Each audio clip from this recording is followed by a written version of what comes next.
est quand même moins dur que l'année passée. Est-ce que tout le monde est landais?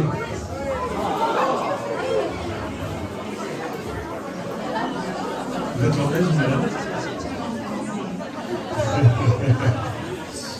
Alors, le texte qu'on va lire aujourd'hui pour la dictée s'appelle Ta promesse de Camille Laurence. Voilà, publié l'an dernier en 2025 chez Gallimard. Camille Laurence qui était avec nous pour le festival, donc on voulait lui rendre hommage et lui faire un petit clin d'œil avec ce texte. Est-ce que quelqu'un parmi vous, oui j'imagine, a lu Ta promesse? Oui, est issu de Ta promesse, extrait du prologue, page 15. Camille Laurence, pour ceux qui ne la connaissent pas, est membre de l'Académie des concours. C'est quand même très engageant pour une dictée. Donc je ne tâchez de pas en faire cette année.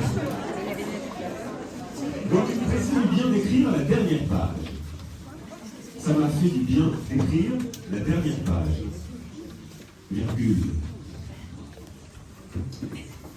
Si on n'arrive à pas suivre, ceux qui ne suivent pas, vous verrez. Donc on y va. Ça m'a fait du bien d'écrire la dernière page. Virgule. Enfin l'une des dernières pages. Virgule. Enfin l'une des dernières pages, virgule.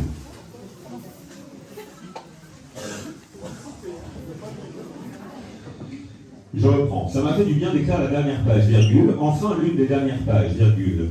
Le début de la fin, virgule. Le début de la fin, virgule.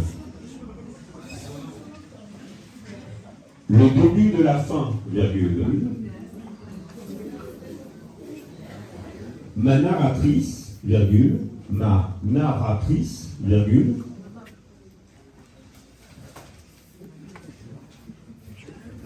découvre la preuve, virgule, découvre la preuve, virgule. Oui, on va la faire, il n'y a pas de problème. C'est-à-dire un fait pour lequel il n'y a pas d'interprétation possible, virgule. On est bon pour tout le monde ou pas? Oui. Alors je répète la dernière partie. C'est-à-dire, ça va par ici là, derrière le rideau? Tout le monde va bien? Ouais, ça va? Vous entendez bien? Bon, on y va alors. Je répète la dernière partie. C'est-à-dire un fait pour lequel il n'y a pas d'interprétation possible, virgule. Un fait monolithique, virgule. Un fait monolithique, virgule.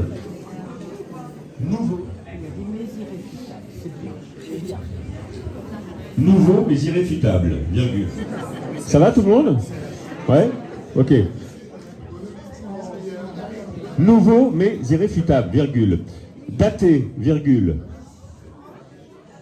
Daté, virgule.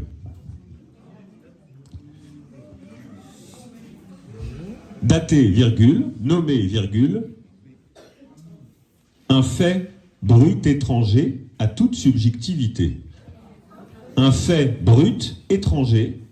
Un fait brut étranger à toute subjectivité. D'écrire à la dernière page. Enfin l'une des dernières pages. Le début de la fin. Quand Claire, ma narratrice, découvre la preuve, c'est-à-dire un fait pour lequel il n'y a pas d'interprétation possible.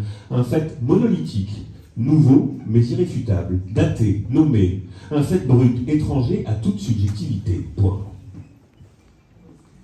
Cette découverte clôt l'enquête angoissée. Cette découverte clôt l'enquête angoissée à laquelle je soumets sa vie depuis des mois, virgule. À tourner autour de bribes, virgule, de souvenirs, virgule, de souvenirs, virgule, de témoignages, sens, virgule, sans trouver vraiment ni une forme, ni un sens, virgule. Encore moins une certitude, point. Encore moins une certitude, point. À tourner autour de bribes, virgule, de souvenirs, virgule, de témoignages et d'hypothèses contradictoires, virgule. Étranger, ER, à toute subjectivité, subjectivité, S-U-B-J, pour les plus jeunes, E-C, T-I-V-I-T-E. Cette découverte clôt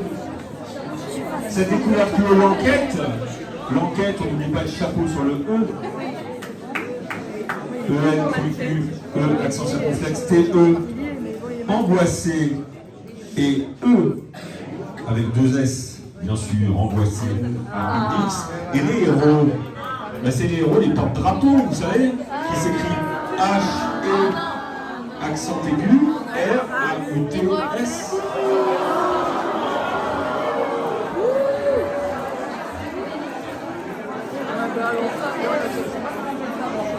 Mais oui.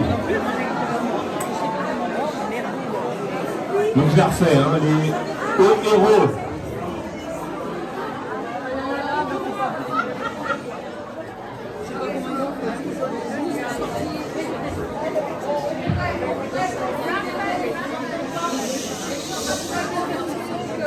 Tel que l'a écrit Camille Laurent, ça a plus de sens.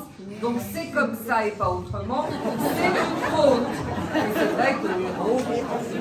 Merci maître. Vous venez du sud de Toulouse. Vous avez fait 0 faute? Vous connaissez le texte ou pas?